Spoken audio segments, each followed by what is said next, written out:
Hello viewers, আজি মই আপোনালোকৰ ওচৰলৈ লৈ আহিছোঁ খাৰ দিয়া সৰু মাছ। ইয়াতে মই ব্যৱহাৰ কৰা সৰু মাছখিনি হৈছে মোৱা মাছ। আপোনালোকে যিকোনো মাছ ব্যৱহাৰ কৰিব পাৰিব। আৰু মই খাৰ ব্যৱহাৰ কৰিছোঁ ভীমকলৰ খাৰ, যিটো ঘৰতে বনোৱা হয়। ইয়াৰ প্ৰচেছটো মই আপোনালোকক অলপ কৈ দিওঁ। যিটো মেইন প্ৰচেছ হয় সেইটোতো অকণ দীঘলীয়া হয়। ভীমকলৰ গা গছ শুকুৱাই পেলাই বনোৱা যায়, কিন্তু তাতকৈ এটা ইজি প্ৰচেছ আছে।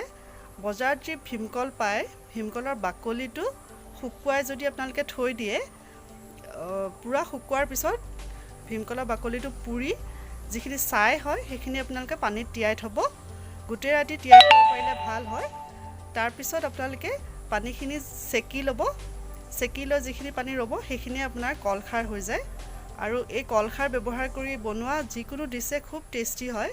সেইকাৰণে আপোনালোকে ইয়াতে কলখাৰ ব্যৱহাৰ কৰিব। আহকচোন প্ৰচেছটো চাওঁ আমি।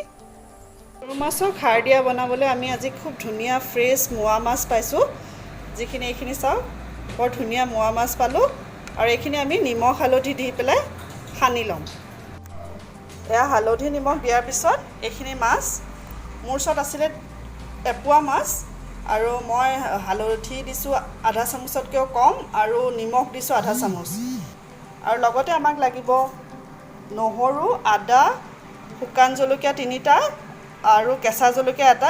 এই গোটেইখিনি বস্তু আমি পেষ্ট বনাই ল'ম। আৰু লগতে এটা সৰু পিঁয়াজ, কাটি লোৱা পিঁয়াজ, এইখিনিয়ে লাগিব।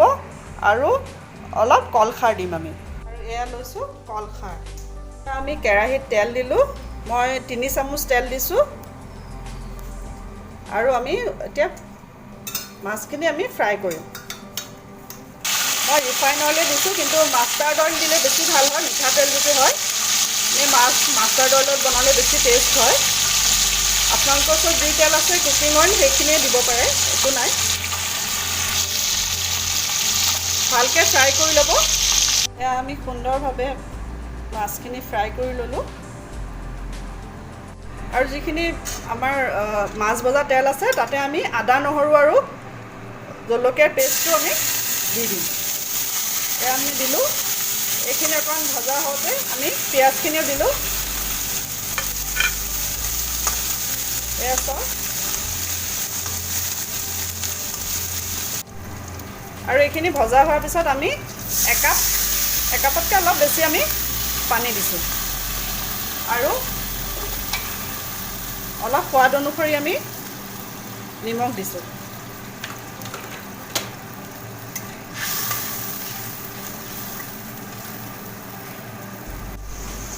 অকণমান উতল আহোঁতে আমি এতিয়া ইয়াৰ পৰা আধা মাছ মই দি দিলোঁ। কলখাৰ মই ইয়াতে 2 চামুচ দিছোঁ। বহুত বেছি দিব নালাগে, 2 চামুচ দিলেই হৈ যাব। 1 মিনিটমান থোৱাৰ পিছত আমাৰ সৰু মাছৰ খাৰ দিয়া ৰেডি হৈ গ'ল। খাবলৈ খুব ধুনীয়া হয়। আৰু আপোনালোকে বনাব বুলি মই আশা কৰিলোঁ। আৰু আলহী আহিলে দিব, খুব ভাল পাব চবেই।